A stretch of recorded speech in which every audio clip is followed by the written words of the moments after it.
NASCAR Sprint Cup Racing on Fox is sponsored by the all-new 09 F-150. It's not just a new truck, it's a new F-150. May 1997, Mark Martin won the fastest 500-mile NASCAR race in history. That's his Valvoline Ford number 6 out in front. The race was postponed 2 weeks due to weather issues, but when the cars came back, they came back fast. In beating Dale Earnhardt in 2 hours 39 minutes, caution-free, average speed 188 miles an hour, 26 lead changes. Mark led the final 31 laps.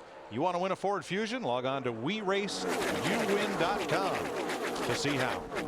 Can you imagine going 500 miles in 2 hours and 39 minutes? Without an airplane? In a car? You know, Matt Kenseth has been starting up front on restarts, kind of drifting his way back into the middle of the pack. Dick Berggren, what's up with the 17? He's up to 10th place. He's coming back forward now. Well, he'd like to have somebody who wants to run the bottom with him, Mike. He is just not able to run the top where a lot of the people are, and he just hasn't found a friend that'll run fast enough to run toward the bottom. So his crew chief, Drew Blickensderfer, just said they're kind of hanging out. Well, that's all right. You can hang out here for a while yet. Yeah, we still got a couple more pit stops. In fact, right now we're within about 20 laps of what will be possibly green flag pit stops, the first of the day.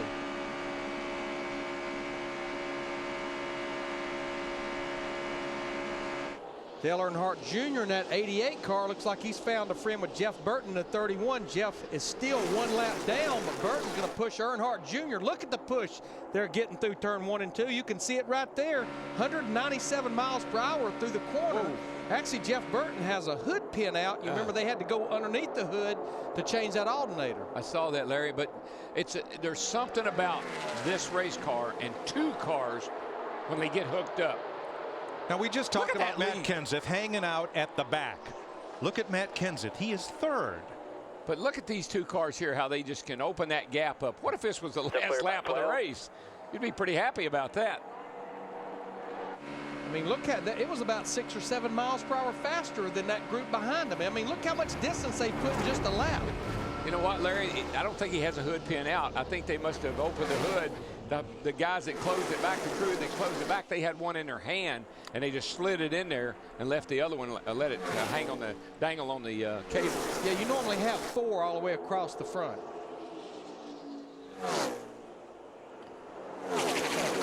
One driver who has been hanging out at the back of the pack is Carl Edwards. He's just kind of been within a whiff of the lead draft for about the last 50 laps. Dick, what's that about? Well, what it's all about, Mike, is that he was involved in that very early skirmish, the big one that happened almost at the very start of the race. And he didn't want to get involved in any of that sort of thing anymore. He doesn't like what he's seeing up in the front, so he's going to stay in the back and try to avoid whatever trouble might occur and then go for it at the end of the race. He has a much better car than he is showing right now.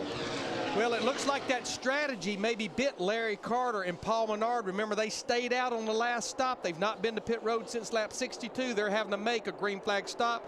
They're going to have to try to hold their breath for about 18 to 20 laps. Larry, I'm seeing something right now I haven't seen here in 20 years, I don't think. 2 cars hooked up have left the pack. And they have definitely done that. Dale Jr. and the 31 car have absolutely motored off and left that pack of cars that was racing together behind them. They're not we got somebody that just stopped up in the middle of the corner. Looks like Reed Sorensen in the 43 car. Sorensen was in the wall. And now he comes did to it pit. right in front of the whole pack. Flat tire. Got a right rear down. See that right rear tire? And it looks like he escaped the wall. There's no damage on the right side of that car. 4 tires and fuel. 4 tires and fuel. He sure got close. Got close to not getting run over. No caution for Reed Sorensen. We stay under green, and Dale Jr. leading Martin Truex, Brian Vickers. NASCAR Sprint Cup Racing is sponsored by new Shell nitrogen enriched gasolines, by McDonald's, by Sprint, NASCAR Sprint Cup Mobile. It'll change the way you experience the race. And by Lowe's. For all your home improvement needs, Lowe's. Let's build something together.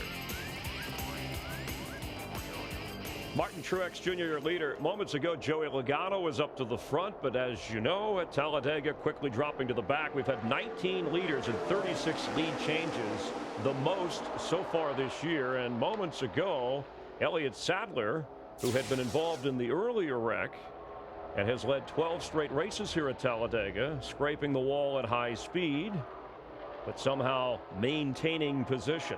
Kyle Busch up there right behind Martin Truex Jr. and David Stremme as we speak. And lap 7, if you weren't with us a little bit earlier, with David Reagan leading at the time, 14 cars at least involved, others sustaining damage. You saw Jeff Gordon, the points leader, go to the wall.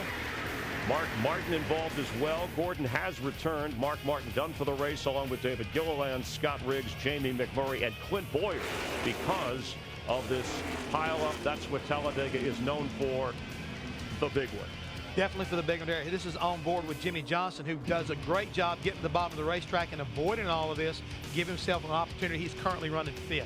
Jeff Burton, who did lead 5 laps early in this race, as we mentioned, currently a lap down. And the recap for the moment, and leading consecutive laps is a difficult chore today with cars coming and going. We've had the 5 cautions, and as we said, so far 19 different leaders. The record for any Cup race is 28, and that may be threatened over the course of this race.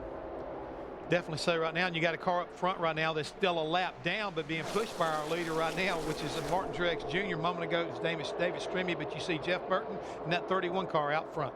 And overall, Denny Hamlin has led the most laps today, 27. Dale Earnhardt Jr. has led 15. Let's rejoin Darrell, Larry, and Mike. Jeff Burton is leading this train around, but he's on the tail end of the lead lap.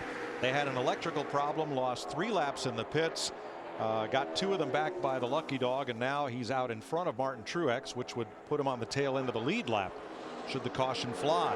So Truex the leader, Kyle Busch right back up there, Jimmy Johnson along with Brian Vickers and Kurt Busch. And we're about 8 to 10 laps away from what will be green flag pit stop. And Jeff Burton is one of those kind of guys that everybody's aware of his situation. They knew he was laps down. He's also the kind of guy that everybody would work with. You know, let's cut the guy some slack. I'm sure Truex sitting there saying, you know, we'll let him lead here. Maybe he'll get his lap back. Well, he is in position should the caution come out to get the free pass. Or right now he'd just come around because he's ahead of the race leader, who is now Brian Vickers.